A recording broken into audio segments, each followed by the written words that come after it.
Hello, royal watchers.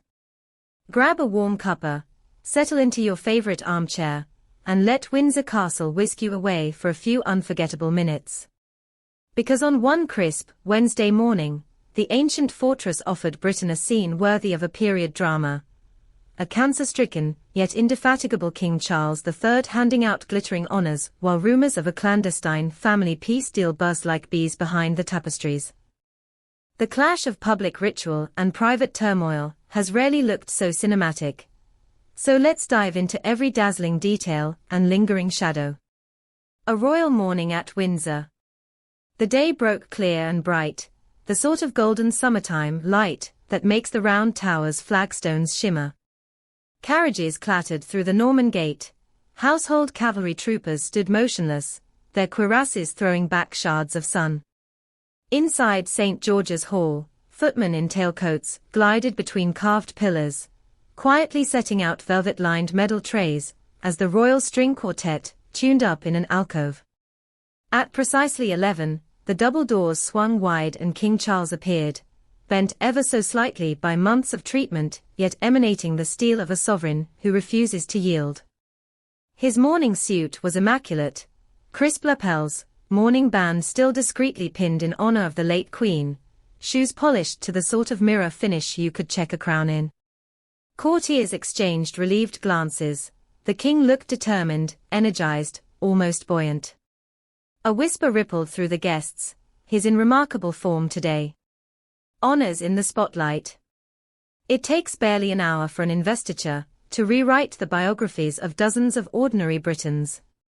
One by one they stepped forward, teachers, trauma surgeons, charity founders, each story a mini-masterclass in selflessness.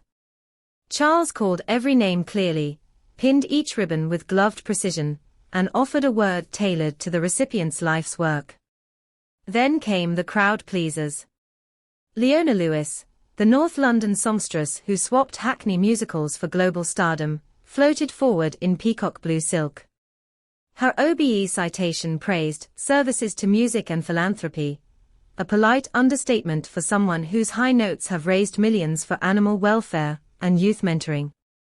Leona bobbed a curtsy, cheeks flushing pink, and confessed afterwards she'd clutched the invitation so tightly it left a crease.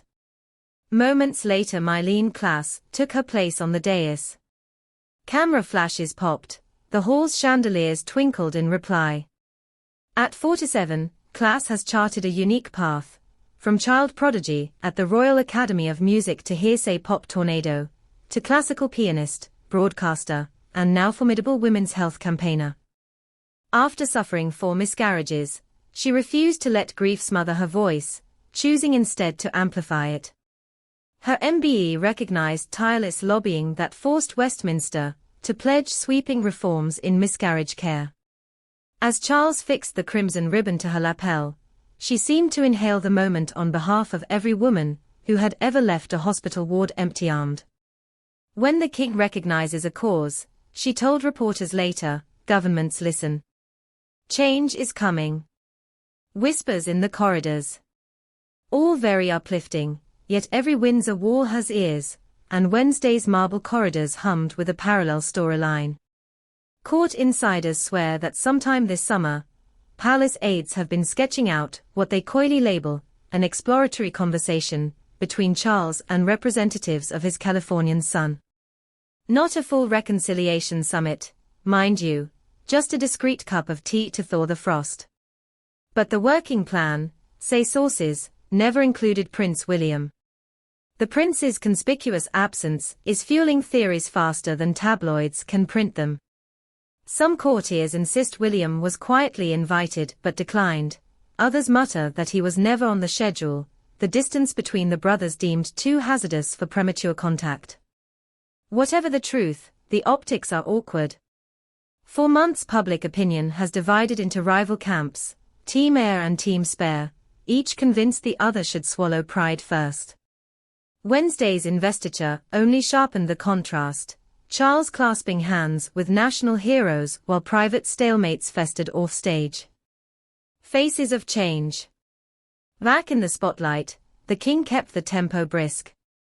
He congratulated a 96-year-old D-Day veteran who'd walked the length of the Normandy beaches to raise charity funds. He cracked a gentle joke with a neuroscientist decoding dementia. Palace photographers captured every handshake, posting the best shots to @Therola family within minutes. In the digital age, even thousand-year-old pageantry needs real-time engagement. The post racked up 500,000 likes by dinner, less a flex than a pointed reminder, the crown is service, not soap opera. The montage featured Leona's unmistakable grin, Class's moist eyes, and in the background, the king leaning subtly on his ceremonial sword for balance. One royal watcher quipped that Charles had invented Instagram stoicism, projecting resilience 1080 pixels at a time. Family fault lines. Yet as analysts scrolled through gilded selfies, they couldn't ignore the elephant not in the room, Prince William. If peace truly beckoned, why wasn't the heir apparent at the table? Was he guarding his father's schedule, wary of Harry's next documentary volley? Or nursing private hurt too raw for diplomacy?